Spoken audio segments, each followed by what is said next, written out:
Okay, so in this video, I want to talk more about why the nurture first, pitch later sort of cycle and sales approach is often slowing down your sales cycle. Now, there's definitely benefits in being able to nurture leads and be able to build that trust and such.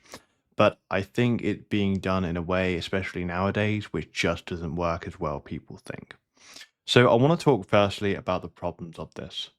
And the first thing is what I find especially is that whenever you get in touch with someone to perhaps start nurturing someone, people know why you're there, right? People know why you message them. I might have someone where maybe when they send me a message, a lot of the time when I look at say their profile, so if I'm talking about LinkedIn specifically here, if I look at their profile, I have a general idea of what they're trying to get from me, right? Because people don't just message you to give, right? Like a lot of the times, people are looking to get something from you at some point or another. And so, this whole idea of, okay, well, if I go and sort of, like send this message to this individual, then in, I don't know, sort of 7 days' time, all of a sudden, it's going to create this output or it's going to give me this result. And that's a huge problem because, if people sort of know why you're there and such, then a lot of the time it can almost repel people and you're almost sort of left waiting on this nurture cycle. And really, the other thing as well, which you also need to keep in mind, and is kind of harsh, is that you really aren't that important. And what I mean by that isn't just to throw you off, but more so in the fact that, for example, whatever offer that you are offering, you aren't going to be top of mind for that individual just all the time. And even if you are really good at what you do, people are busy, people are focused on their own thing, and you messaging them or you just, I don't know, perhaps trying to nurture them slightly, it's not really going to be as effective. It definitely works, right? But I found through my experience of being on LinkedIn, of sending messages, of booking sales calls, it's just not as good as people think it is. And so, what do I suggest instead? My suggestion is to be upfront, but don't pitch. And this is really, really key because what you'll find is that people either do a few things, right? One of the approaches they'll take is they're purely focused on, okay, well, if I can just nurture the person and I can keep nurturing them, consistently or whatever, then eventually, they'll just sort of come to me. And this is the whole idea of, okay, well, if I just post content, then eventually people will reach out, right? People will reach out, inbounds will come, and that will be great. And this is a nice thought, but the only issue is that you have very little control over this. Another approach, is where people will pitch, right? People will just effectively say, okay, right, how can I refine some form of sales script where I can just pitch right from the get go? I can send it and I can get results. And don't get me wrong, some pitches can work, right? I mean, if you've got a really good offer, really good results, but I often find that the issue with pitching is that it doesn't really feel personalized. It doesn't really feel for the individual because it's often just a copy and paste template.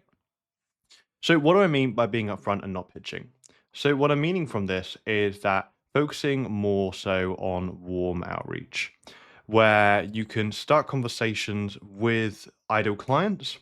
And the focus of this is not to pitch them, it's not to nurture them, it's to it's really just to identify if they have a problem or not, right? If they have a problem that you can solve or not, right? It's either going to be a yes or a no.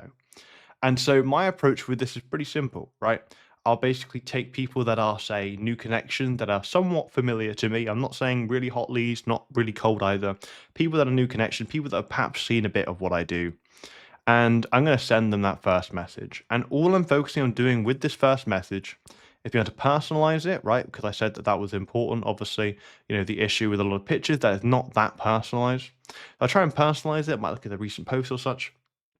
And then from here, what I'll also do is aim to ask a qualifying question. And like I said before, all that's trying to do is see if they have a problem that I can solve or not.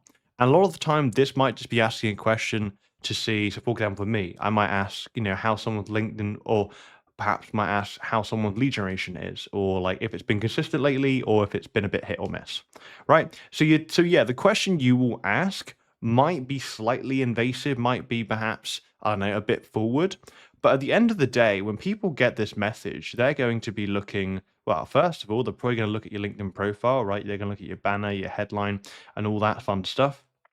And they're probably going to end up sort of scrolling down and seeing the content that you've got, which is why it is useful to have content. And so they'll make a bit of an idea to see, okay, well, first of all, they'll ask themselves, do they have this problem? And that's pretty much either a yes or a no. And then they'll look at your profile, they'll look at, maybe your content and stuff, and they'll understand, okay, who is this person? Are they perhaps who they say to be, or so on and so forth? And if that's all on the green, then you're going to get a few responses. It's either, if they don't believe, well, if they don't believe that you are the person that can help them, or they don't have a problem, you're either going to get ghosted, so just completely ignored, and all you can do from that is follow up, or people are just going to say, no, not a problem, and that's fine. Or, best case scenario, is that people say yes, or they slightly open up to the problem that they have. That's pretty much it, right? I'm not going any sort of back and forth crazy sort of messages and such, sorry. But all I'm focusing on doing here is I'm just trying to identify, do they have a problem or not? That's the main thing. Because if they do and they open up about that to me, I know that chances are they'll probably be more open to hopping on a call to see if or how I can help them. However, if they don't, that's fine. I can move on. Because I'll tell you what, I do lots of outreach, right? I do lots of outreach for myself and for clients and such. And outreach, sometimes, no matter how good messages are, no matter how personalized stuff are, people will ghost you, people will ignore you, but people will open up about having a problem you can solve as well. So as long as you have a somewhat quick and relevant routine, you will be able to start booking more sales calls with what you're doing. Because at the end of the day, the whole nurture first and pitch later cycle is just a little just unethical because it could, like I said before, from the first message you send, people sort of know why you're there. And the second thing as well is the nurturing sometimes isn't even as good because really you aren't that important on the individual's mind. But overall, I just want to give you some thoughts on this, and obviously you can sort of take things however you want. What I would really recommend is start asking qualifying questions when you start those conversations, just to see, if actually this person has a problem you can solve or not.